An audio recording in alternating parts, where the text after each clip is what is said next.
Accessing agent files. Brian Sovryn. Early 21st century anarchist. Creator and host of the podcast Sovryn Tech. By the year 2021, the show would be instrumental in the downfall of various conservative ideologies in the government, helping usher in an incredible time. Hey, want to take a walk on the wild side and experience the bleeding edge of technology? Then get ready, because it doesn't get much more edgy than this. You're in for a wild ride. You're listening to Sovryn Tech with your host, the man in triple black, the golden stallion of the tech world, Brian Sovryn. He's got a huge brain. And now here's Brian. Woo! The golden stallion, the master of the triple black arts, here for you for another little special. And this is just a little special. This one's just for fun, okay? Much like episode 99 really was just for fun. Fortunately, in our more skeptic age, nobody, went all War of the Worlds on me. So anyway, but got a lot of great, a lot of people messaged me, emailed, had some great reviews for episode 99. I'm really honored that you very much enjoyed it. And of course, this special, it will be released just before episode 100, so do keep an eye out for that. I know, the past couple weeks, maybe past 3 weeks, I've been releasing the newest official episode, not one of the specials, but the newest official episodes, a little later on at night than what I usually like. And that's mainly just because I'm putting a lot of production into some of these episodes. That won't always be the case. We'll get back to a regular schedule probably after episode 100. But I make sure you've got plenty of content. And of course, here's some content that is actually coming off of some emails that I've gotten recently. So, and also, slightly inspired by the lovely and hyper-intelligent Dr. Stephanie Murphy and I's Halloween dress. Yeah, we had costumes, and they were both Starfleet uniforms. And so also, some people said, wow, I love all the original series quotes that you put into the show. In fact, there was one, I even used one in episode 99. Imagine that, Star Trek still being relevant in 2099.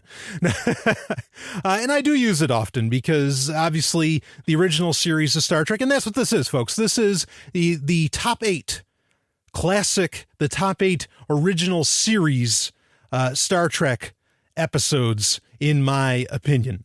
And these are, I'm going to kind of buck some trends, like Trouble with Tribbles isn't on here. So, but it's a very formative show to me. It was, one of the first things I can ever really remember watching at like 6 years old, because when Fox had just sort of become a network, now it's one of the big four. At the time, there used to be only the big three, which was CBS, NBC, and ABC. Then Fox came out of nowhere, with Married with Children and all the rest. And what was it, Tracy something? Anyway.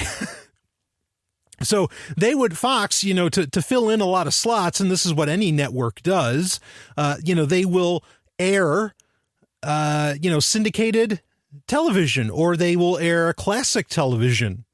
Which in this case, that's how actually I got to watch the original Batman series, how I used to watch Happy Days, all kinds of shows, was that in the 80s and all the way into the 90s, Fox would just air old shows. And of course they would air syndicated work as well. That's how I watched Star Trek: The Next Generation, but nothing really compared. I remember very well, watching at an exceptionally young age.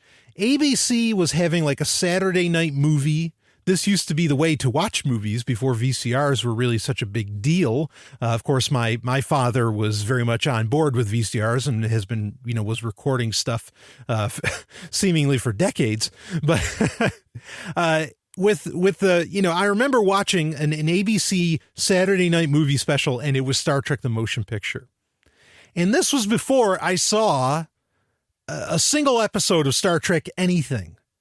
Okay. And so I'm watching this movie, the motion picture, and still, albeit within various rules, and I've talked about these rules in other top 8 specials, other than like various rules of, if a movie is part of a series. I don't want to call it my favorite film, because it requires some backstory or it requires, it's not just standalone.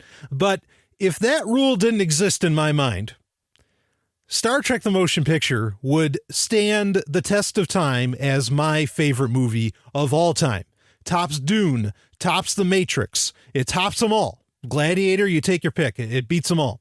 Okay, Star Trek the Motion Picture, in my opinion, is the perfect, almost the near perfect science fiction film, if there is a perfect science fiction film out there. Speaking of which, I am doing the special for 2001. Okay, so some people said they wanted that. It's going to happen, and I'm going to have the Disney special come out as well. So those are all both coming up. I got great content, of course, already recorded, ready to be released. So anyway, but let's get back to Star Trek, shall we? So Star Trek the Motion Picture, it's perfect, and it's perfect Star Trek. Okay, because what Star Trek, even in the original series, let's just pretend that all that existed at the time was the original series. And in fact, at the time that I saw the motion picture, the Next Generation was just into production. Okay. And so that didn't exist yet either. The best thing you had was Star Trek 3 and Star Trek 4 as far as the most recent things out there. And so if you only had the original series, something that constantly got talked about in the original series was how Starfleet is this really peaceful organization and how we believe in peace and we solve problems without violence and how humanity has advanced so much, which in many ways, according to the show, and the script writers, it had. But in many ways, it hadn't. Okay. Now, this is despite the fact that I'm not, necessarily opposed to what some would consider a post-scarcity, a post-scarcity universe or galaxy or world or organization that Starfleet clearly exists within. Okay, I'm not saying that that's somehow necessarily an impossibility, whatever. But the part that is ridiculous is that it still has a government. It has the Federation Council and the Federation President of the United Federation of Planets. I think that's insane that exists.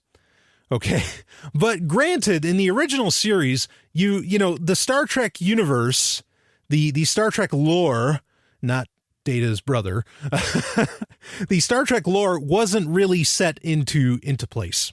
Okay, now the original series started from 66 to 69. Okay, and you know what? I'm getting way off track. The point I wanted to make is that, yes, it's ridiculous that it has governments, but even though Star Trek kept preaching this nonviolent, rhetoric, guaranteed every time phaser shots would be fired, proton torpedoes would be fired. Like, it's the rare episode where that did not happen, where there was not some kind of, and I get it, it's TV. There's got to be some degree, or there doesn't have to be, but the bean counters would like there to be action.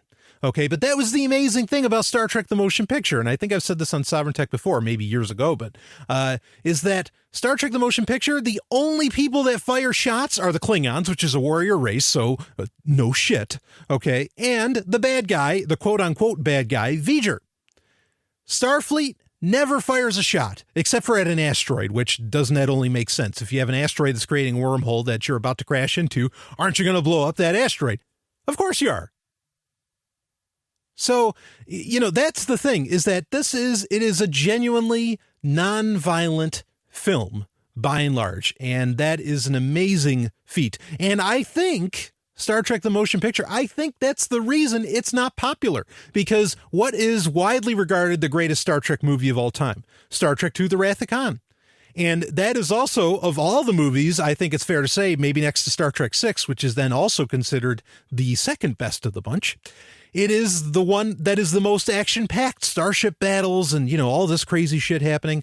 And I think it just goes to show even just how little Star Trek fans have evolved, perhaps, in their ways of thinking.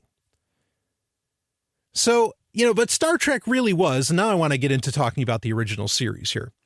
Okay, Star Trek really was a remarkable and unique thing to hit television. Now, I know Harlan Ellison, of course, who I have the utmost respect for, makes the claim that Star Trek at best was mediocre, which didn't say much for the rest of television because he admitted most of that was crap too. Okay, and, a lot of people say, well, Star Trek kind of took all the thunder from the Twilight Zone. Twilight Zone's the greatest things, since before there was sliced bread, because sliced bread is not a great thing.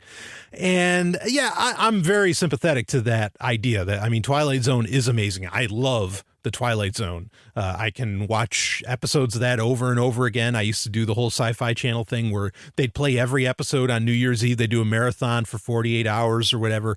And there were times where I would pull as much of that as I could. Believe me, I get it. Okay. But Star Trek really did change things, and it has there's something very unique about it. And I think it is the attitude that Gene Roddenberry came to the table with the show.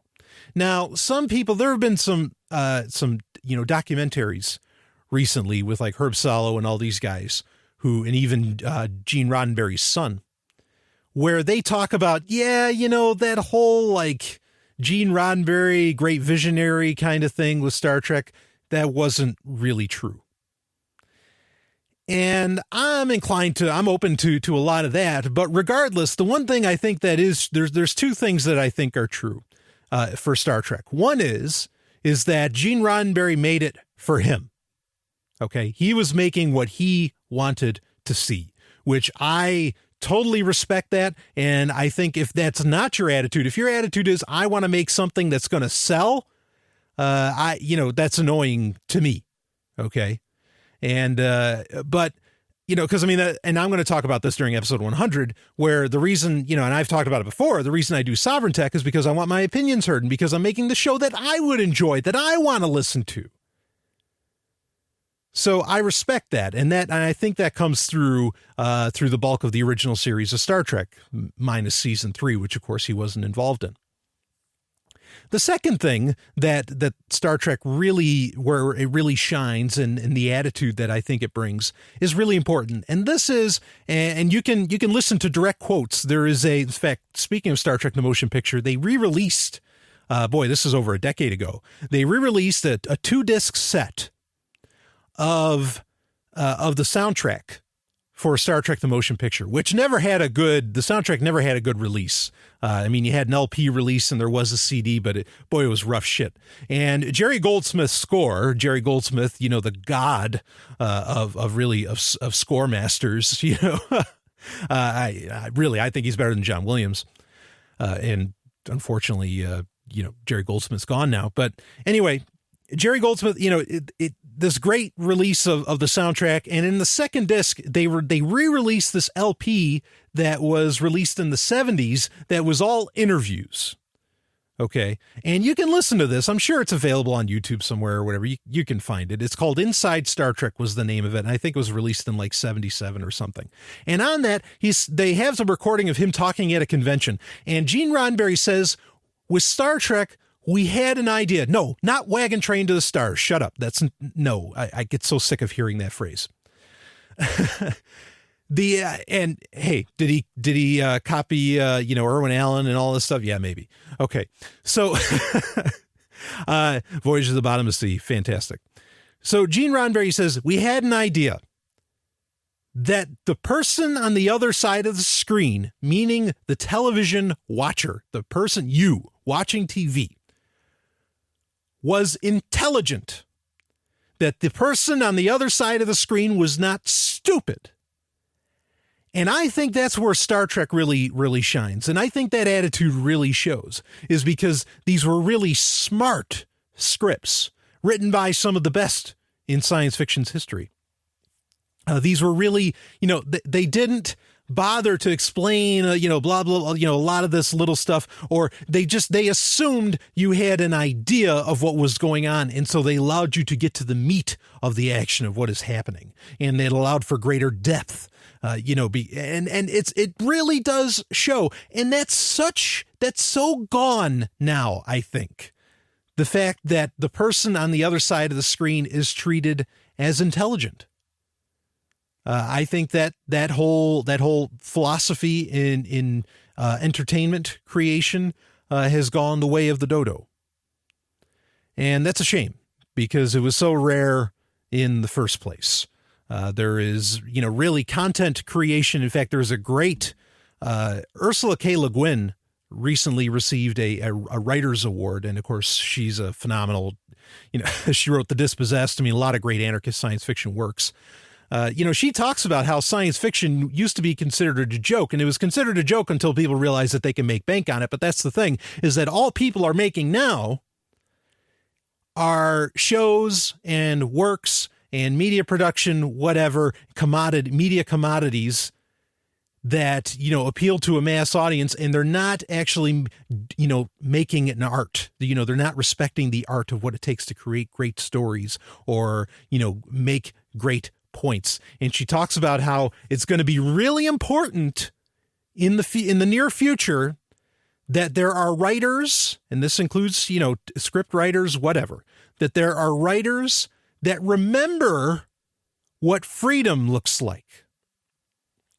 And I think that's why Star Trek really still stands out, is because, granted, yes, I know the socialist, blah, blah, blah, whatever people are going to fucking complain about to me. You think I don't know? How many times do I have to quote Star Trek and Sovereign Tech to where you realize, wait, this guy knows this shit about Star Trek? Okay, I get it. I know the problems, but that doesn't change the fact that it did give and continues to give a message of hope, a message of the fact that humanity will go on instead of wipe itself out. That is so rare to this day. So, with that message of hope, I want to talk about it, and I want to talk about the top 8 episodes. Again, keep in mind, the original series went from 66 to 69. It was 3 seasons. Gene Roddenberry left in the 3rd season. His name got slapped on, but you can tell in a lot of ways it was a very different show come the 3rd season. And I don't think actually on my list, on my top 8, there's a single episode from the 3rd season. Now, that doesn't mean the 3rd season's bad. It was Spock's Brain. Great episode. Sexy episode, quite frankly. But it's not in my top 8. Okay. And other ones that are not going to be on here are some of the biggies, like Trouble with Tribbles is one that a lot of people run to. I think the Corbomite Maneuvers, another popular one, as well as the Doomsday Machine. There's a lot of popular episodes I'm not going to get to. I'm just doing 8 of them. Okay. And we're going to get into them. So let's do it. And this is just for fun. You know what I mean? If you want the hot tech news and all that stuff, you got episodes that come out every Saturday. In fact, it's ironic, real quick. I came to the realization that my tech show comes out on the one day that the Twit network, of course, run by Leo Laporte, and that I listen to incessantly. It's the one day that they don't really come out with any new content. Yeah, they have a couple shows, but it's none of like their big stuff. So I like to think of myself as the anarchist Twit, So anyway, this is just a special. I toss it out there. If you don't want to listen to Star Trek, that's okay. You'll have episode 100 tomorrow. Coming out on Saturday. And every Saturday there's an official episode of Star Trek where I talk, or not official episode of Star Trek, an official episode of Sovereign Tech where I talk about, what's going on and what it means to you and what you can do about it in the tech world and otherwise. So, okay. All right. So let's get into the top 8. Here we go. And number 1, we'll start with number 1, or technically number 0.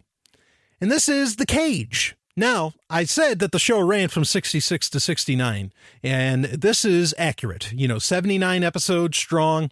And what you actually had, though, was, and this is a rarity that anybody that knows the history of the original series of Star Trek, knows about this, is that it got a second pilot. But and the second pilot is when William Shatner came on, and most of the people that you know and love as far as the cast of the original Star Trek, Captain Kirk and all the business, came there, except for, actually, Dr. McCoy wasn't in that one, but that's another story. So, but you had one before that was done in 64 and, finished in 65. And amazingly, NBC more or less says, okay, look, we realize you got something here, but you got to change it up. This isn't enough. But the original pilot, that being called The Cage, which did not have William Shatner, it had Jeffrey Hunter, who is most famous for playing Jesus, really, in Jesus Nazareth.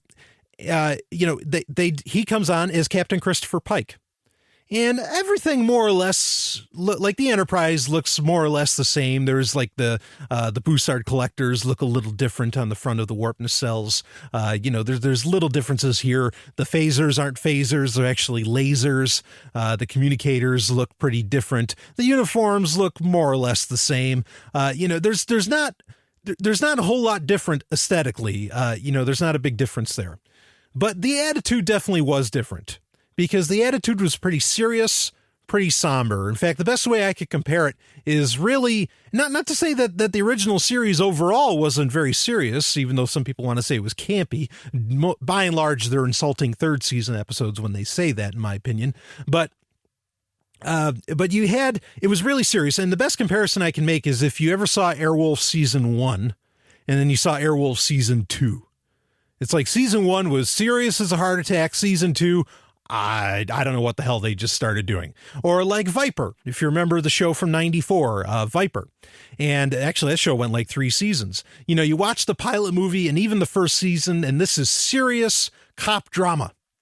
And then you get into the second and third season and suddenly you lose a lot of the science fiction elements. Viper doesn't transform that much and it ends up just becoming a very mundane run of the mill show. So that's kind of the comparison, but I guess Viper's not the best comparison because of course Star Trek never became mundane. It always had something amazing to talk about. Even in the third season, like Let This Be Your Last Battlefield, where you had the guys, actually the guy that played the Riddler in the original Batman series, they have the white face on the left side, but then the other species on the planet has the white face on the right side, and so it's racism, even though it was a little I guess one could make the argument that show was a little too blatant in its message or whatever, and so they consider that cheap or weak. But again, in the 60s, this was a big deal.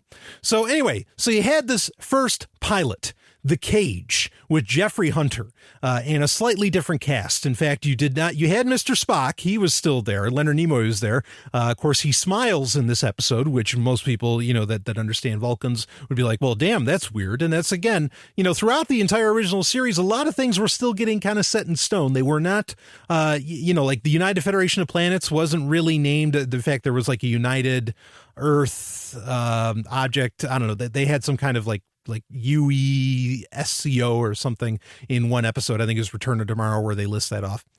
But this came out and, was released, but it was really good. Like I said, it was really hard edged, but it was good. It was good because of that. And it was a nice, serious Star Trek. And you got to understand, this wasn't seen The Cage, okay, which parts of it were seen in a 2-parter in the first season of the original series. And those parts, there was a 2-parter, it was the only 2-parter in Star Trek, the original series history, which was the Menagerie. They use this footage, okay, to kind of make like this courtroom drama with, at the time would be, I think, Admiral Pike, not even Captain Pike. So, but this is where all that comes from. And it finally got released like in 89. I think it was like 86, 88, somewhere around in the late 80s. This finally got released. No one ever saw this in its complete form. Okay. And it was originally filmed in black and white. Some of it was colored, or, a lot of it was kept as black and white. And so you could watch like this amalgamation where you could see the color parts from the Menagerie.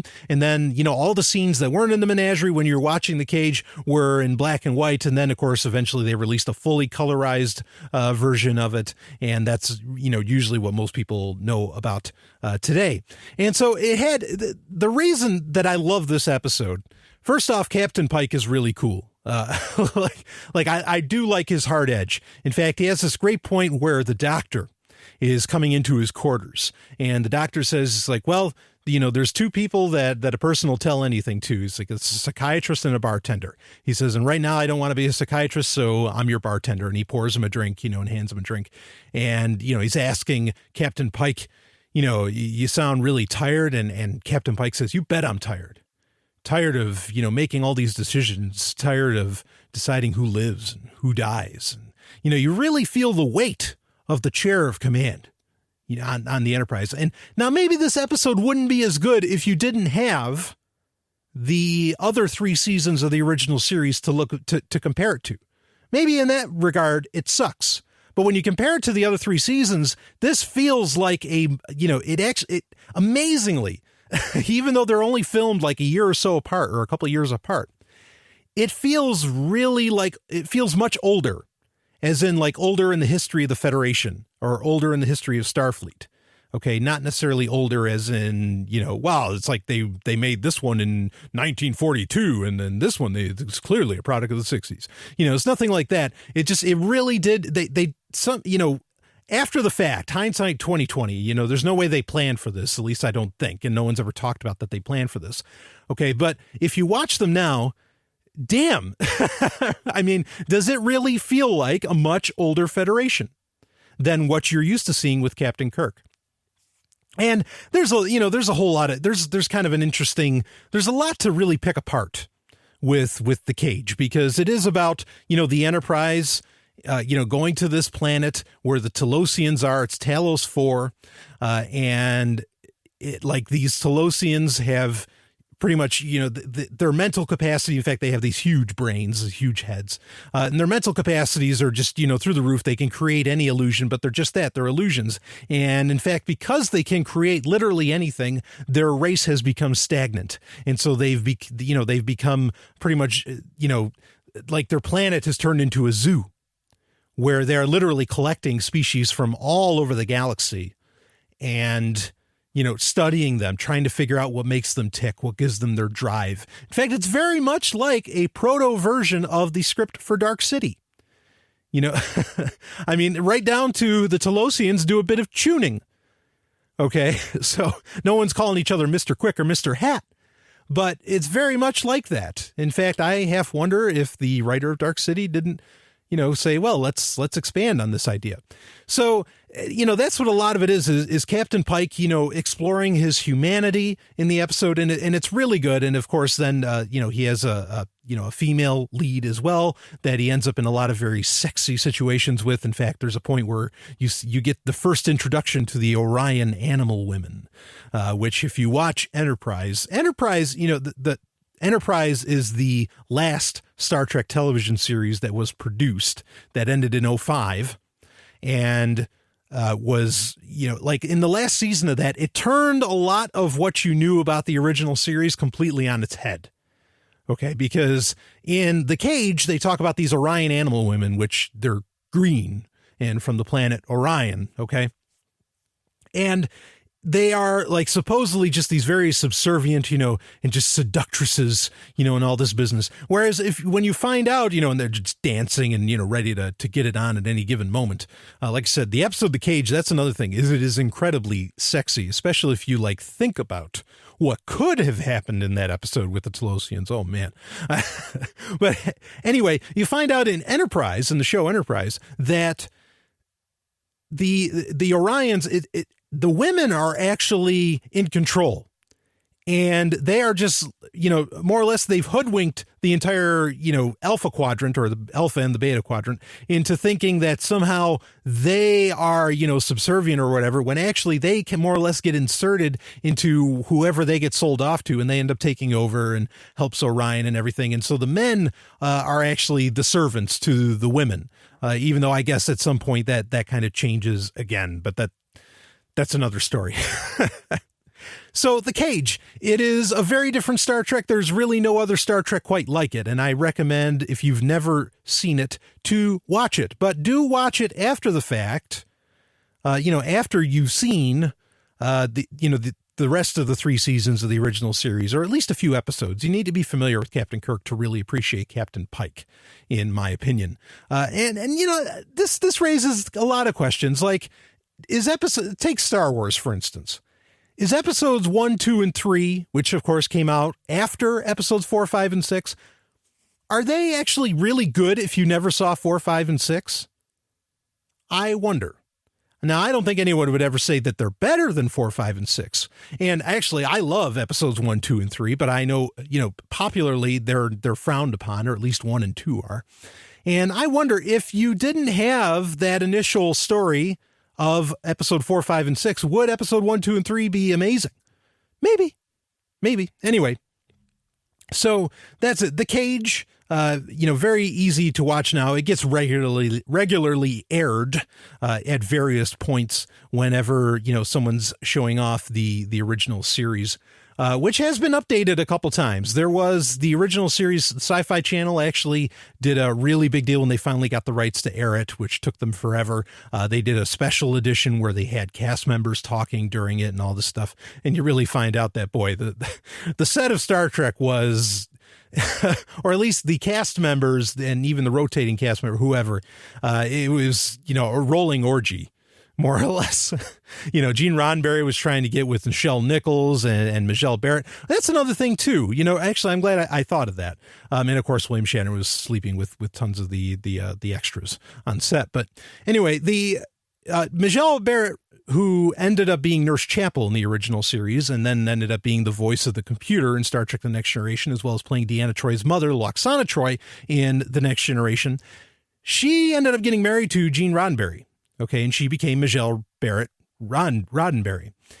And she actually played the second in command in The Cage, which was maybe the biggest reason that NBC said, no, you need to redo this show. Because she was a woman in charge. That's a huge no-no in the 60s. And kudos to Gene Roddenberry for appreciating a powerful woman. And boy, she was. She could take charge, and they never really gave her a name. They just called her number one. And maybe that's a slight at women. I don't know. But that was really cool to have a female in charge back then, because before, women were just very much the damsels in distress. In fact, she even wore pants, which much of the rest of the original series, women were constantly wearing these very sexy little, not a jumpsuit, but their uniform was, ended off at a skirt and showed off plenty of leg, which, of course, boy, when the lovely and hyper intelligent Dr. Stephanie Murphy wears one of those, whoo. Yes, sir. So, anyway, let's just move on. Let's get to the next bit here.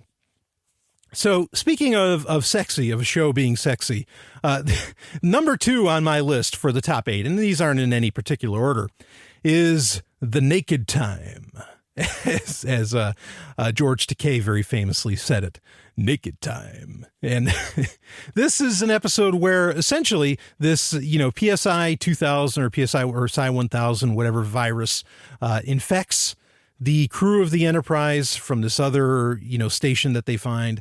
And this episode was rehashed and redone very well, actually, and was the second episode of The Next Generation ever in season 1, which they called The Naked Now, where the same thing kind of happened. It was a nice way to attach The Next Generation to the original series, let you know that, this happened here and it's happening again. So we are related as shows. So that's kind of important for The Naked Time to be that, because it was really showing that relationship where Captain Kirk, for the very first time, gets mentioned on The Next Generation. So that's pretty important.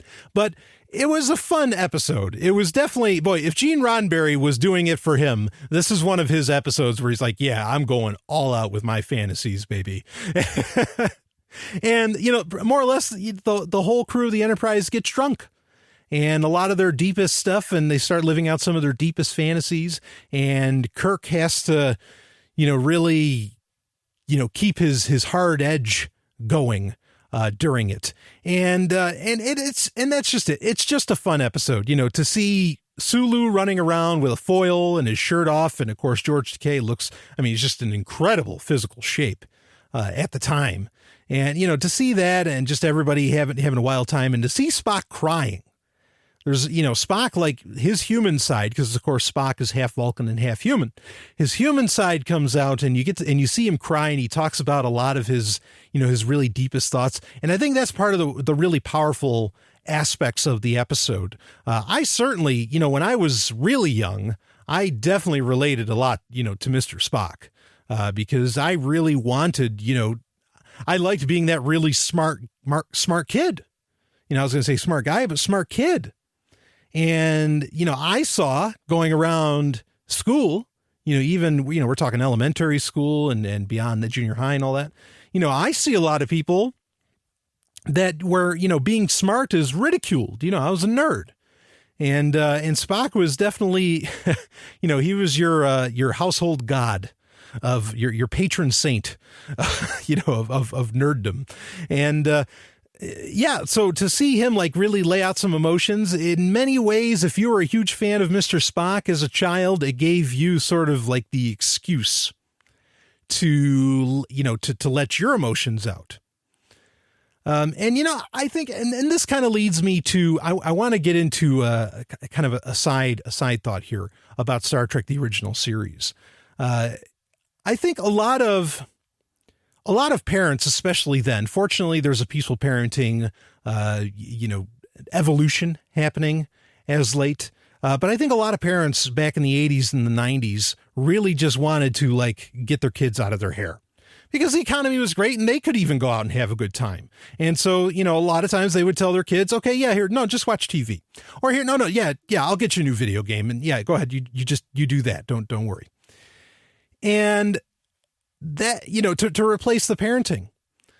And honestly, that's certainly what happened to me. I mean, I became obsessed with Star Trek at a really young age and with books and video games and all this stuff, just because, I mean, it wasn't force fed to me, but it was given to me in place of the part that the parents should have been there for. It was put in place of their empathy. Now, knowing my parents, I'm far happier to have the ethics of Captain Kirk and Mr. Spock than I am theirs.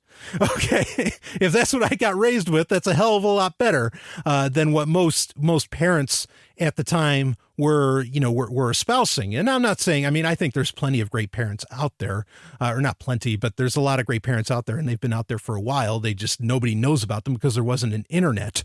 Okay, but anyway. I don't think that great parenting just suddenly came out of nowhere. I think that's ridiculous.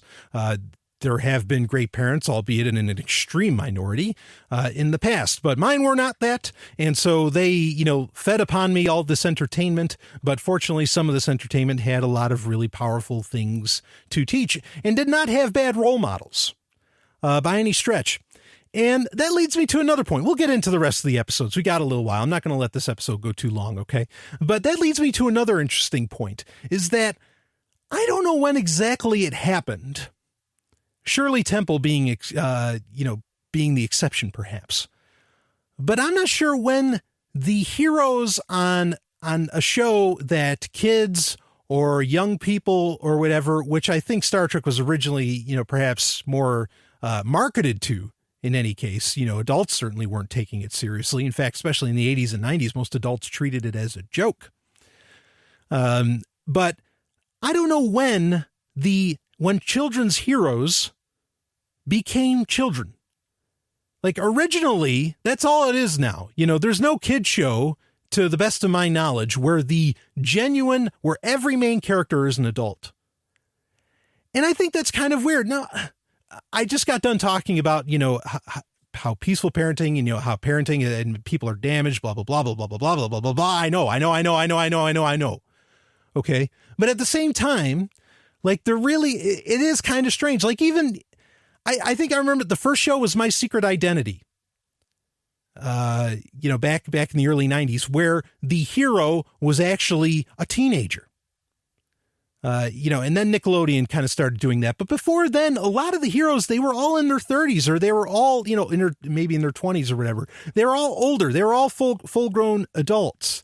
And I wonder about that sometimes. If, not that I want people to necessarily grow up by any means. Okay. But I think that there really is sort of this, and entertainment today doesn't really help at all. There really is this kind of just this glorification of immaturity. Okay. And so I'm not really even saying anything about age, but there is this glorification of immaturity that is really, really weird. And the kids don't get it either. Like they don't get the scam either. Because it's funny, because most kids will say, oh, you adults, you don't get it. You're old. This is past your time. This is our generation now, blah, blah, blah. But that's the thing is that, kids, while kids weren't originally the heroes either, kids also are not the ones up until the YouTube generation are not the ones producing the content. it's adults producing the content. So if adults, there's this huge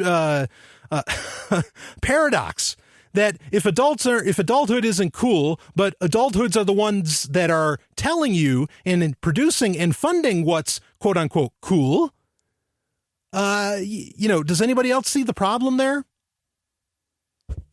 So anyway, I got off kind of on a side tangent there, but it's interesting, that I wonder how much you can tell. A lot of people say, well, you can tell so much about a person by their musical tastes. I wonder how much you could tell by what shows a person watched when they were younger, and as far as, what that says about them today, perhaps. And I wonder if the television show had heroes that were full on adults as compared to heroes that were just children. I wonder what that says. So anyway, total side tangent. My apologies for that. Let's get on with the rest of the rest of these. The next one is Arena. And this is a pretty famous episode. Okay. Arena is a really, really famous episode. And what this is where Kirk takes on the Gorn.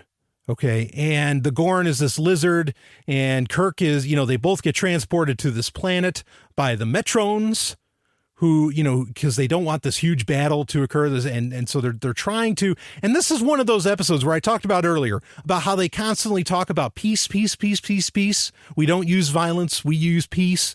But Starfleet never does it. This is one of those episodes. There's another one too, where they deal with the Organians. But with the Metrons, where the Metrons make them, put Kirk and the Gorn against each other. And it's like, no, you're not going to kill, hundreds, if not thousands, if not millions of people are not going to die over this. You're going to settle this 1-to-1, captain versus captain, that being Captain Kirk and the Gorn captain. And you're going to go at it. And so they get, transported to this planet, and actually, both crews get to see what happens, and Kirk and the Gorn, the Gorn is constantly chasing after Kirk, and the Gorn is this huge lizard creature that's very, very powerful, definitely superior in physicality to Kirk. But Kirk finds all these various minerals, he finds sulfur, diamond, bamboo, all these different things. And finally he comes to realize, oh, wait a minute, I can make a gun out of this. And so the brains win the day in this battle, in this one-on-one battle on this planet. And Kirk fires off the gun, this really rudimentary bamboo type gun. I mean, obviously it's not bamboo, but you know what I mean. And injures, all it does, because the Gorn's just so powerful, it injures the Gorn. Okay. And the Gorn is prepared to kill Kirk multiple times. Kirk is really fighting for his life here. And so Kirk grabs this really sharp stone. The Gorn's down, dazed, confused, injured. Kirk grabs this really sharp stone, is about ready to just jab it through the Gorn's face. And, he just stops and he throws it aside. And it's such a beautiful moment in Star Trek. It is one of those moments where, granted, at the end of the day, their message of peace does stand up, because Kirk says, no, I won't kill him. And he yells it out to the Metrons, and just keeps saying, it's like, no, I won't kill him. And then one of the Metrons appears and is just amazed and says, and pretty much says, your species actually has a chance because you've shown the trait of mercy, the advanced trait of mercy. And you got to understand this, the species that transported the Gorn and Kirk there are this incredibly technologically advanced species. And they were just so amazed, to see this, to see mercy, or empathy even getting shown, and it's a beautiful moment, and it's a great lesson, to really show. And I like the point it's trying to drive home, is that mercy and empathy are the advanced traits, not all your technology, not your ability, how efficiently you can kill another person or alien, but in how you treat one another. That's where the real advancement in a species is, and that's where the real respect, perhaps, from one another should come from. A powerful episode. The Arena, it stands as popular, in my opinion, for great reasons, because it does have such a tremendous message to share with people. So, so that's the arena that's definitely stands tall on my list because, of course, as many know, and I've recently heard some other liberty-minded people start saying this, but I only have two rules, and that is, or two directives on my part, and that is, you do what you say you're going to do, and no killing. No human being. There's never anything worth human beings dying over. Okay, or persons, I should say more accurately, because perhaps humans aren't the only persons. So moving on with the next episode. This one is another very popular episode, and in fact has to do with what we mentioned earlier, Star Trek II, The Wrath of Khan. And this is the original appearance of Khan, that being the episode Space Seed. Really popular, really well done episode.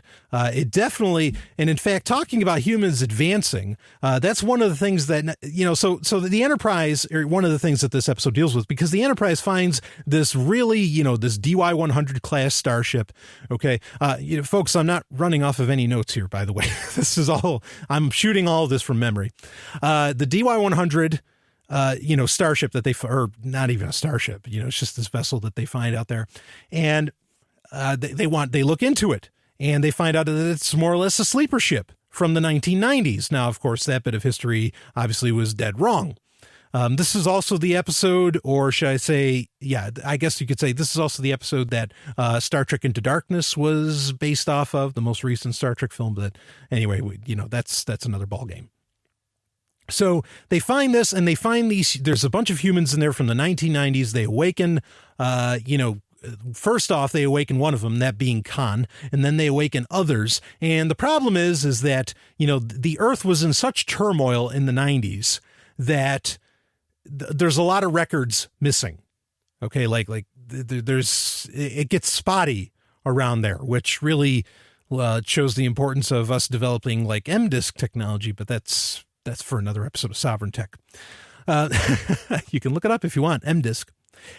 And so they don't know that Khan was actually this genetically enhanced human being that, ended up conquering a huge chunk of the planet Earth in the 90s and was a tyrant, more or less. Or they don't recognize that it's him. They still know about that sort of thing, and they eventually figure it out. But that's not until, far too late, when Khan has already learned so much about how the Enterprise works, about all this business. And then he ends up waking up he has like 70 other people that he awakens and they're all part of this, what was called the Eugenics Wars. And the Eugenics Wars was normal humans versus these, genetically engineered, eugenically enhanced humans. And, there's really interesting conversations had between Khan and Kirk, and you really can't help. And in fact, there's a point where Mr. Scott says this. He says, I've always had a little sneaking like for this one. And Spock is totally, flabbergasted. It's like, what do you mean? How do you respect a tyrant? And of course, Kirk says, we have the streak of barbarism in us and blah, blah, blah. And so, we sometimes we respect these people. And Khan, played by Ricardo Montalban, of later Fantasy Island fame, just does a tremendous acting job, definitely has a commanding presence. And you kind of, I can't help, even myself, and certainly, when I was younger, you can't help but, you respect Khan. You're like, I get it. He was a bad dude, but, I kind of like this guy, and obviously, nowadays it's a bit different, but just kind of his strength of character and all that, is really something. And, and you enjoy it. And the battle also, in fact, that's the point, talking about human advancement, where Khan actually says to Kirk at a point, he says, there's, how little in 200 years humanity has changed. He says, there's been technological advancement, but how little humans have really changed. And he's referencing the fact that Khan and his compatriots are, all genetically enhanced. They're smarter, faster, stronger, more capable. And, he makes the comment that, if you improve technology, you increase a man's abilities tenfold. But if you improve man, you increase his ability 1,000-fold. And it raises interesting questions about the idea of eugenics, which is very much like what Nazism was kind of, was pushing for and talking about. And it's a conversation I think that needs to be had now. In that, is eugenics, is the idea, or genetic enhancement, is that ethical? Do we know what we're unleashing when we do that? When, according to Star Trek and Space Seed, okay, you are unleashing, what Spock says is, superior ability breeds superior ambition. And I think it raises a lot of interesting points. And of course, the end of the episode is, again, you kind of do have that sneaking for Khan, because there's this great moment where Kirk doesn't kill him, doesn't kill his, his countrymen or his compatriots. He, more or less banishes them to a planet. And, he says, do you accept this? It's like, we can either do that or you can spend time in prison. And Khan, very, really slick. He says, have you ever read Milton, Captain? And Kirk looks at him for a second and then nods his head, knowing what he meant. And of course, it's a reference to, to John Milton, who, in his various poetry, wrote the very famous line from Satan, that Satan or Lucifer said, which is better to reign in hell than to serve in heaven. And so the idea that Khan would be left off on this planet, even though the planet had some pretty harsh conditions, was preferable to being, in jail with the Federation or with Starfleet. And, just a really suave answer, And at the end of the episode, of course, Spock says, it'll be interesting to see what seed we have, sprung here, or, what we have started. And, and actually, this is where I don't like Star Trek 2. And honestly, Star Trek Into Darkness didn't help either. Because I would have liked to have seen what could have happened, because in Star Trek 2, you find out that, Ceti Alpha 5, which is the planet that Kirk leaves Khan and his cohorts on, is right next to another planet called Ceti Alpha 6, and Ceti Alpha 6, crashes or it explodes or whatever, and it just causes this terrible fallout on Ceti Alpha 5. And so I would have much rather have seen, instead of this, this Herman Melville quest for vengeance that Star Trek 2 ends up being, or Into Darkness ends up being, I would have much rather have seen what kind of empire or society or what would have come out of Khan being left alone on that planet. That would have been amazing. And no one's ever done kind of an alternate universe type story to really talk about it, or at least not an in-depth one anyway. Boy, that would have really been something. And to imagine Khan's, this is, kind of my little, my little Star Trek wet dream, to imagine Khan's, progeny taking on the Borg. Boy, how would that have ended up? It's interesting. It's interesting to think about. So a great episode, an episode with a lot of great lines, just tremendous acting. And there's a reason that, that even though I have my reservations about Star Trek 2, there's a reason that ended up being such a great movie, because, just the power of the story that came out of it. And the eugenics wars, there's been books, I think it was it Greg Keyes? I think Gregory Keyes it was that wrote, he wrote like a 3-part eugenics wars. There was also this was really good. There was a great Khan comic book series that IDW did, not the one that was an intro to Into Darkness. That was bullshit. Okay. There was an awesome where they talk about what happened on Ceti Alpha 5, and I couldn't wait month to month for that to come out. So it is the sequel to Space Seed. It is some of the best comics, some of the best stuff ever put down on comics. So do look for those, not the Into Darkness bullshit. I'm talking about the real stuff that took place right. I think the series is called Reign in Hell, and it's like I think it was a 4-part, and it was, just gripping, because you always wanted to know how all that went down. So do check that out. But anyway, so Space Seed, that'd be number 4. And boy, this special is running long because hot damn, when I'm talking Star Trek, boy, can I talk it. So number 5. Originally, I was going to do This Side of Paradise, which if you don't know what that is, Wikipedia is there for you, baby. But instead, I want to do The Enemy Within. And The Enemy Within this is another one where it really raises some of the questions about power and authority, things of that nature.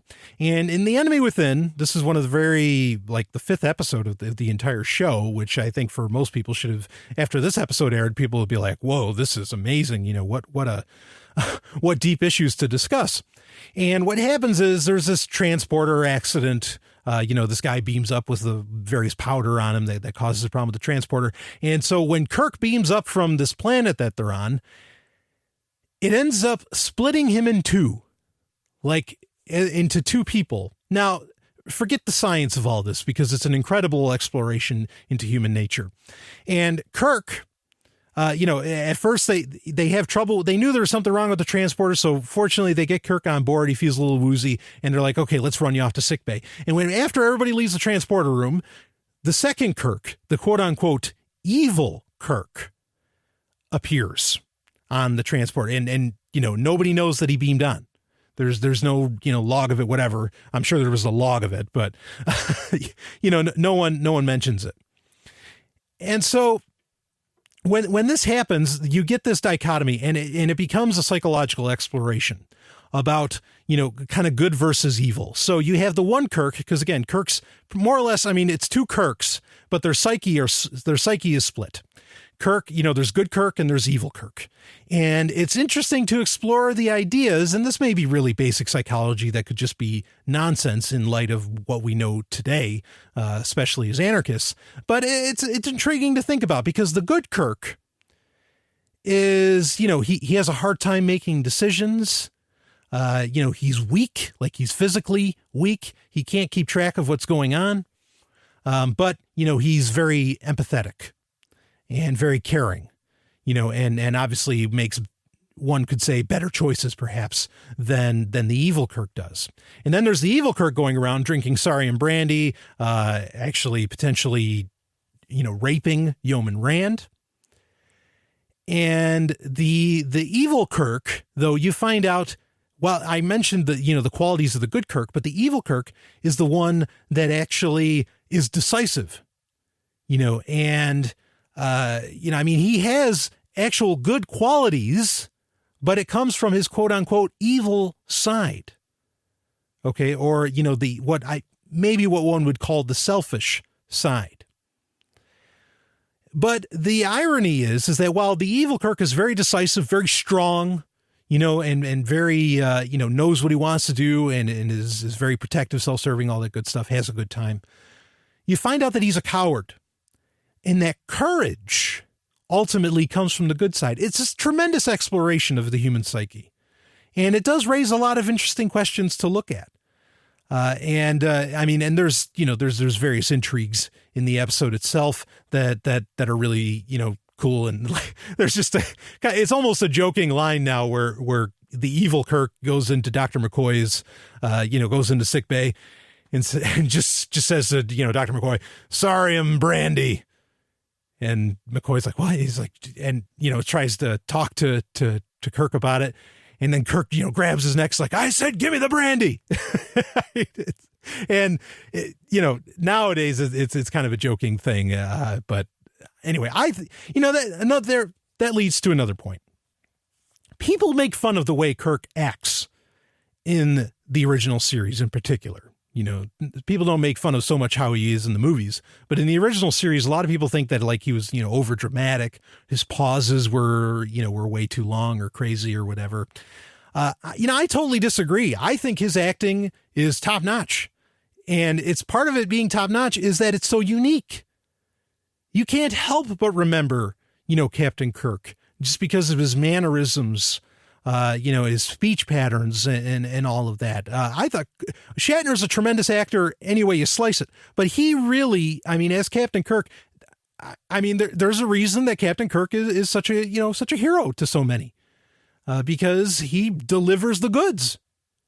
So I think that's crap when people say he doesn't know how to act. I don't agree at all. So The Enemy Within, this is one of the, boy, if you haven't watched any of the original series, start with this episode perhaps, because it is just so good and what it's trying to explore and how gutsy, I mean, what kind of sack, honestly, do you have to go into this kind of depth in 60s television? And that's the thing. That's what I was saying earlier, is that I believe Gene Roddenberry when he says that his premise was that the person on the other side of the screen, that being the television viewer, was not an idiot.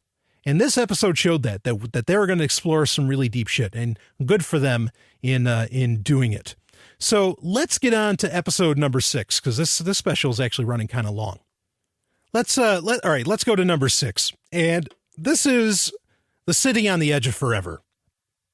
Now, this is the one episode that I think, okay, you got to understand, City on the Edge of Forever, written by Harlan Ellison, though greatly changed, according to Harlan Ellison, by William Shatner, and to some degree recently, I think that's been proven, but we'll get to that as we talk about this. City on the Edge of Forever was regarded over a decade ago by TV Guide as one of the finest 50 hours of television of all time. And it is pretty well widely regarded as the greatest episode of Star Trek ever. I think there was a countdown that Jonathan Frakes, who played William Riker in The Next Generation, there was a countdown they did before the airing of All Good Things, which was the last episode in 94 of The Next Generation. And in that, they did a countdown of the greatest hours of Star Trek. And I think number 1 was actually was Trouble with Tribbles. That was the number 1 episode. And I think that's just nonsense because it's a good episode, but it's not like, it doesn't tackle anything huge. I guess it's just really memorable because everybody loves the Tribbles. And Best of Both Worlds from The Next Generation was really high up in that rank too, and with good reason. That is great Star Trek. But City on the Edge of Forever, I think other than that countdown, which one could argue is pretty official, coming from where it was coming from, I think it's widely regarded as the best. And, I don't know if I'd call it my favorite episode, but I definitely recognize that, I wouldn't argue with somebody if they said it was the best hour of Star Trek. I most certainly wouldn't. To say the least of which is because, yes, Harlan Ellison, regardless of how the script ended up, did write it. And Harlan Ellison is God. Really. He's it. He's the man. Okay. And so The City on the Edge Forever, very famous, of course. Kirk and Spock go through this Guardian, Dr. McCoy accidentally injects himself with something. He goes crazy, goes back in time to, around World War II, the 1940s, before/during World War II. And somehow McCoy going back in time, well, we know how. McCoy going back in time kept the Federation from becoming, kept Starfleet from coming into existence or for becoming what it is, because I'd argue that it actually didn't stop the Enterprise from existing, but we'll get into that in a second. And so Kirk and Spock have to go back in time to stop McCoy from doing whatever the hell he was going to do. And this Guardian on the, this Guardian on the Edge of Forever, or whatever they want to call it, the Guardian that they walk through that takes them through time, helps them out with the matter and gets them in place, to do it. And so Kirk, in trying to find McCoy, they try to fit in, and in fitting in, they end up working for and working with a woman named Edith Keeler, who is, essentially a social worker before there was social workers.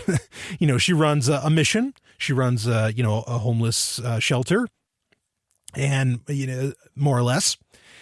And it's tremendous because Kirk ends up falling in love with this woman that Spock eventually discovers has to die. Because if Edith Keeler doesn't die, then, the future that is Starfleet that Kirk and Spock know and love will not happen, because Germany, what essentially will happen is if Edith Keeler doesn't die, Germany will win World War II. They'll build the hydrogen bomb first. Okay. And it's really powerful because, again, Kirk falls in love with this woman and then has to watch her die. I mean, this is the most tragic of stories possible. And, really a lot of these really deep emotional stories, that really, really, strike people, often involve a degree of time travel. And so I was more than happy to engage in a little time travel fun myself with Sovryn Tech in the past couple episodes. But anyway, powerful stuff.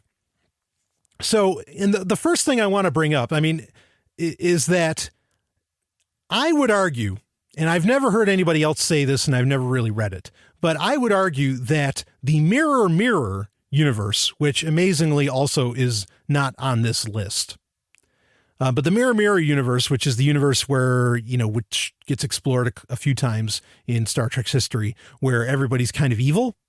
In fact, Star Trek Continues recently did a sequel episode to Mirror Mirror. It was fantastic. If you haven't seen Star Trek Continues, this is the original series continued. Really, it's so good.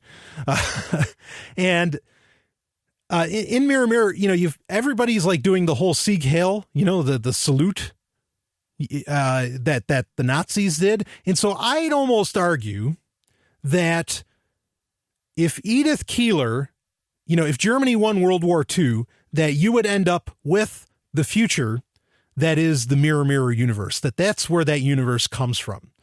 And it's now, of course, how would a Jew like Captain Kirk, actually, it's never made clear that Captain Kirk is ethnically Jewish, just William Shatner is, made it that far. I mean, hell, who knows? But if that were the case, right?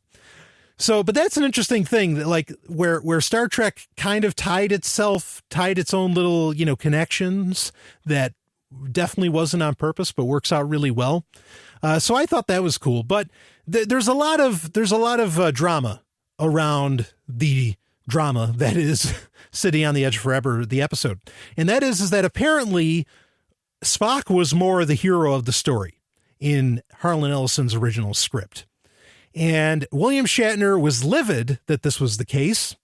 And so, like two Jews do, they argued with each other back and forth. No, William Shatner ended up, pulling his weight around and got the script changed to where Shatner was more the lead in the episode.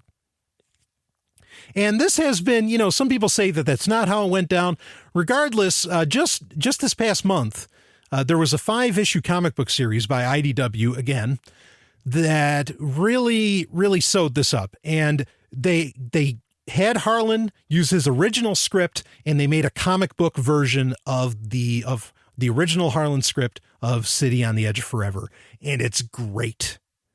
It is so good. And I mean, they're both very good, but admittedly Harlan's, the City on the Edge Forever comic book definitely ends off with the moral message and kind of the moral high ground, as to where the television show is just an incredibly powerful, albeit sad and tragic love story.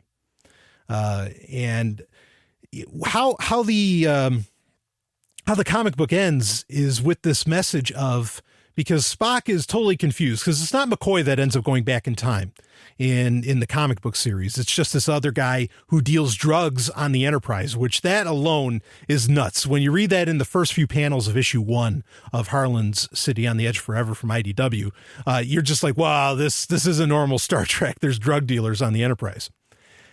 And when you, this guy ends up, kind of whatever, ODing or something, and he ends up going through the Guardian, through the portal, through the time portal, and he creates all this problem. And so, a lot of the story is the same. Kirk and Spock have to go back. Kirk does fall in love with Edith Keeler.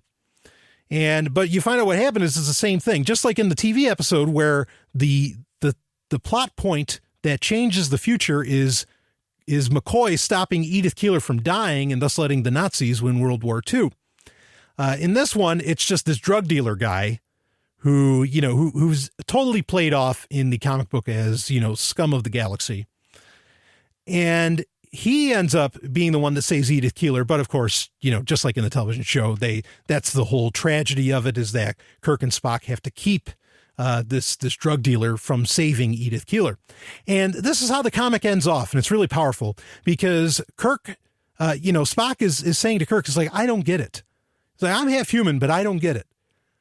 How does somebody who's so self-serving, like this drug dealer was, how does he end up being willing to run in front of a truck? Because that's how it happens, is that a truck hits Edith Keeler. How does he end up being willing to jump in front of a truck and save Edith Keeler? That doesn't make any sense. It's against his psychological MO. And Kirk says to him more or less, he says there's so many times where throughout humanity's history, we perhaps should have handed it over to the cockroaches or to the sharks and just put an end, to humanity. He says, but then every once in a while, out of nowhere, the absolute worst of us does the great deed, does that amazing thing, that amazing good act, just out of nowhere. And then when that happens, you can't help but say, no, you know what? Let humans keep going for the dream. Let them keep trying. And boy, I thought that was good. I thought that was just fantastic. What a great, the episode's great. The comic book's amazing. They're both good. But do check out that comic book if you can. And for Christ's sake, give Harlan some money. He's just one of the best humans we've ever had. And, actually Harlan Ellison recently had a stroke. And I guess he's doing better now, and I've talked about it on Twitter and some other areas. I got to get kind of close to Harlan Ellison when I was younger, and I really treasure those times. And I don't know how good I'd feel about him dying. And I mean, he's old. He's pushing 80s. And anyway, still putting out great stuff. Still wiping the floor with some good old fashioned human wisdom that we really need. So anyway, okay, let's move on. Next episode, number 7. We only got 2 more. This will be over. Maybe we can do this in an hour and a half, maybe less. The Omega Glory, and this is an episode that's pretty cheesy.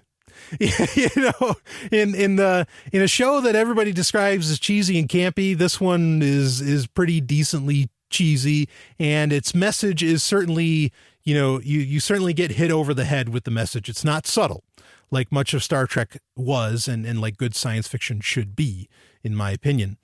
And the Omega Glory is about, there's this planet, they're trying to find like something, what happened to this Starfleet ship that just, stopped responding, stopped transmitting, data or telemetry, whatever. And so they go to this planet and they found out that the ship crashed there, and they find the captain of the ship and they don't find anyone else alive. And this, so, they turn it into a rescue mission, but come to find out, there's the civil war happening on this planet between these two very human-looking species. And that is, one of them's called the Yangs, and the other are called the Coms. Now that alone and the Coms have kind of this Asian look to them, and the Yangs are, very, very almost Viking in their look. And you kind of get, when you start to think about it, Yangs, Coms, Yankees, communists, you get the point. And so there's a civil war that's just been going on forever and ever between these two groups. And you find out that they're actually, all that's nonsense. And the captain from the ship that crashed is just, he's crazy and he's trying to help the Coms. It's just nuts. And so, but you find out towards the end of the episode that the Yangs and the Coms are descendants of a space expedition that crashed there, because the Yangs, in their holiest of holies, in their holy building or whatever, they have a copy of the Bible, the Christian Bible. They have a copy of, they have a copy of the Constitution, and they have an American flag. And so unfortunately, if you watch this now, the episode does kind of feel like some American propaganda. Okay. and actually, speaking of Harlan Ellison has gone on record often saying that Star Trek was really just a cop show, and it was, America going around the galaxy kind of, forcing its way of life onto people. And there may be some validity to that, but regardless, that's not the topic I'm getting into here. But anyway, but there is kind of, admittedly, in your little bit of patriotic heart that you may have left, this episode does kind of have a moment, and there's some humor in it too, because there's in their Bible, there's actually pictures in this Bible, which I don't know where the hell you get pictures in the Bible. That's a topic I'll save for the show I'm going to be doing about religions. That's a whole other podcast. Anyway, that another story. Let's get Hyperchronius out there before I start talking about that. And but anyway, in the Bible, there's a picture, and Satan looks like Spock, which was a commonly leveled thing against the original series. Is that, hey, you're this character, this Vulcan here, looks like Satan with these pointy ears and these pointy eyebrows and all this stuff. He just doesn't have the tail. Which is, that's really how genuine Americans felt in the 1960s in the real world, not on the show, in the real world. That's mind-boggling to me, regardless. So that's kind of funny, but the Yangs keep saying like these holy words where they're saying like "e plebnista," and they keep quoting this, and Kirk finally realizes what they're saying after he sees the Constitution, and he's like, "We e plebnista." He's like, "No, we the people." And so he starts, and so it's really impressive because, and this is actually where the message is kind of good, because he starts, he wins this battle with the crazy captain, and he's like, he takes the Constitution. He says, "You don't understand what you have here. You don't understand what's going on." He's trying to put an end to the Civil War. He says, "This isn't what you call e plebnista." He says, "It's we the people." He says that, we've seen these words on many planets, but none of them have been, quite said in this way, with this much power. And, and he's talking about, he starts reading it off the Constitution, and Kirk for a Canadian does a hell of a job, or Shatner for a Canadian does a hell of a job of reading it off. And he says, and this is what's great. He says, "You don't understand. It's like these three letters at the top, we the people." He's like, "This has to apply to everybody, including the comms. These rights are for everyone, or they don't mean anything." And that's where it's so different from your standard fair American patriotism, and where it's such a beautiful message. Not that I'm one for rights. I think rights theory is a very weird, specter of the mind. But in general, that the idea that, what the rules or whatever gets laid out for one person applies, should apply universally. There should be whatever, equality under the law, right? All this stuff. In an anarchist realm, we're not getting into that. We're talking in general. But that was amazing to hear somebody say that, what the Constitution, because even if this was American propaganda, I wish it was American propaganda that was real. I wish it was American propaganda that people actually listen to. The idea that these rights in the Bill of Rights has to apply to everybody. We've got to treat everybody like they're a human being, not just Americans. And I thought that was actually a pretty great message. It was an over-the-top script overall, but, the discussion of freedom and the idea that these things have to apply to everybody. It can't just apply to a few, it was a really powerful message. So I like the Omega Glory. Always have. It was always a really a fun episode, including Spock gets to do some pretty wild Vulcan mental tricks that I thought was pretty wild. But anyway, we're to our last one. Awesome. We're on the last one. And the last one is maybe the most viewed episode of Star Trek ever that I ever watched, and that is the Gamesters of Triskelion. Now, this is the episode that I think most, and I saved the best for last, because I don't think anybody would expect this to end up on anyone's list, but it totally ends up on mine.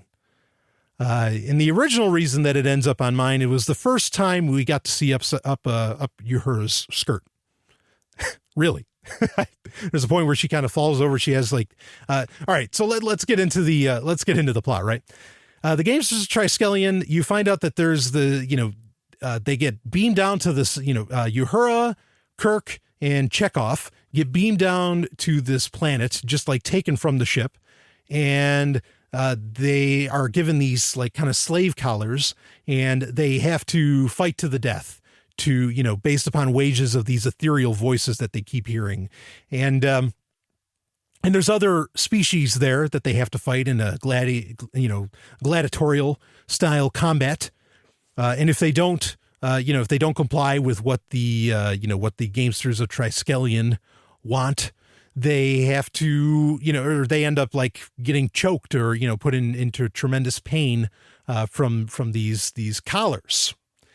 So they're fighting for what they call the providers. That's what these voices that they keep hearing. They're fighting for their entertainment, and they're constantly waging like, I bet 20 million quatlus on the newcomer, and all this stuff. And Kirk ends up, of course, falling in love with one of a woman named Shauna, who's actually played by a stunning actress in that episode and has quite the go-go suit going on. But he falls in love with her, and he's trying to get back to the Enterprise, and the Enterprise is, of course, trying to find them, and it, bit of mystery around all of that.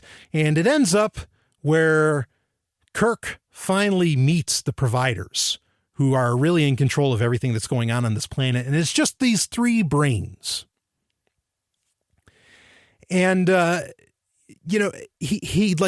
he argues with them. He talks with them, tries to wager, getting back to the Enterprise, getting his freedom. But he doesn't just want his freedom. Obviously he wants it for his other crew members, but he wants it for everybody there. And he pretty much, gets them to agree that, if I lose in combat, then I'll do everything your way, and we'll have the whole crew of the Enterprise beamed down, and you're going to have more gladiatorial combat than you'd know what to do with. Okay. But he says, but if I win, it's like you go by my terms. And so they agree to it. And, they're so intrigued, these three brains, and they're these providers, they've become brains because like their technological abilities and all that have just come so far that all they are is mental now. They even said at one point they had bodies, but now they're just these brains, protected by various technologies. And so Kirk wins the combat. Okay. And it's interesting throughout, the whole episode, there's this constant message of Kirk trying to talk to these other, gladiators, for lack of a better word, about, haven't you ever wondered what it's like to not fight anymore? Haven't you ever wondered what it's like to have real freedom? And that's really interesting, to hear that kind of conversation. But then, when he wins and the providers have to go by his terms, he pretty much says, set them all free. And he makes this really great point. He says, I think you'll find it far more exciting to help them grow in freedom, and through their own methods and their own ways, and, to help them build their own society, than it will be, to just have them constantly killing each other. So essentially the message being is that it is far more difficult and exciting to create than it is to destroy, to try and make something work than to just, through whatever means, than to try and, have everything go through violence and just all this gladiatorial bullshit. To grow up is far more engaging and exciting. And I thought that was a really cool message. That the idea of, because I think there's a lot of attraction to this in that, physicality is everything, yay, football and all this stuff. I'm not necessarily knocking football, not to say that I wouldn't knock football. But like, a lot of, you watch like UFC and all this stuff. And it's interesting that so many people are just so engaged and so excited by by this kind of combat, as to where the far more interesting thing may be to see people, how do we solve problems without resorting to violence? And without, even having a gun in the room. And I think that's something that's not explored at all. And it's certainly not explored in science fiction. And I have to, tip my hat, my Bitcoin hat, to Star Trek for having the guts one more time to fancy that notion, to forward it? What is it like? Is it more exciting instead to just watch silly, to watch, this brutal entertainment, or is it more exciting to see something get created, to cultivate peace? Oh, I love it. It's a phenomenal episode all the way around. Not to say that I don't enjoy the action. I mean, seeing Captain Kirk, kick a little butt. I'm not saying that I don't appreciate that. I love it. But just that whole notion of building, a community instead of, creating a spectacle, a gladiator spectacle. Really powerful stuff. So anyway, I think that's our top 8. I think that's about enough of that. This has gone longer than any other top 8. But that's because, boy, I could talk Star Trek all day. It really is. Star Trek and Star Wars are really top dog. And, Stargate, Babylon 5, obviously, that's a whole other story. But I mean, there's just a lot of messages. There's a lot of, especially in the original series, The Next Generation did a great job of it too. Deep Space Nine, not so much. Voyager was Star Trek for Star Trek's sake. I mean, there was some degree of morality being shown in that, but the original series and The Next Generation, they really had lessons to teach, and they got to sneak them in, as Gene Roddenberry often says, and a lot of science fiction authors say. We get to sneak in so much truth, hard truth, because it's coming from somebody with like a funny shaped forehead, some alien or something. And that's the power of these stories, is that they kind of sneak in that morality with you, And the original series is powerful. There's never been anything like it. There will never be anything like it again. There are shows that are very similar to each other, but this is one that exists without compare. I will do a top 8 about my favorite Next Generation episodes. I could do one for each Star Trek series, but I will do a top 8 for the Next Generation episodes in the future, because there's plenty of great episodes to talk about there. And there's certainly plenty of episodes of the original series that I didn't bring up. I love Amok Time. There's again, This Side of Paradise was another great one that had a very powerful message to it. A lot of these episodes have a lot to say. And I think, and it's fun when you get to watch the new Star Trek Enterprise, which that's what they ended up calling it by season 4. When you get to watch that show, because that took place before the original series, you really get some interesting insights into what's going on in the original series. So if you actually watch all of these, you get quite a very different picture than just the simple messages and stories that you're, not to say that they're simple, but just the upfront stories and messages that you get. In fact, this is I'll end off with this. This is a really interesting point. There was an episode called In a Mirror Darkly. We mentioned earlier the Mirror Mirror. In fact, I love the Mirror Mirror episode of the original series too. But we mentioned Mirror Mirror. Now there is In a Mirror Darkly, which is in the 4th season of Star Trek Enterprise. And in that, this is the amazing thing. In that, they find, and this is from another episode of the original series called the Tholian Web, they find the Enterprise is a Constitution class vessel. Okay. And they end up finding one of these Constitution class vessels in the time of Enterprise, which is like the 2150s or 2160s, 2150s.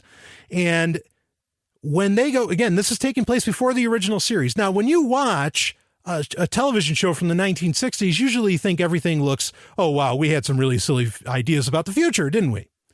And that looks ridiculous. All these blinking lights. Why isn't it all touchscreen? What's the deal?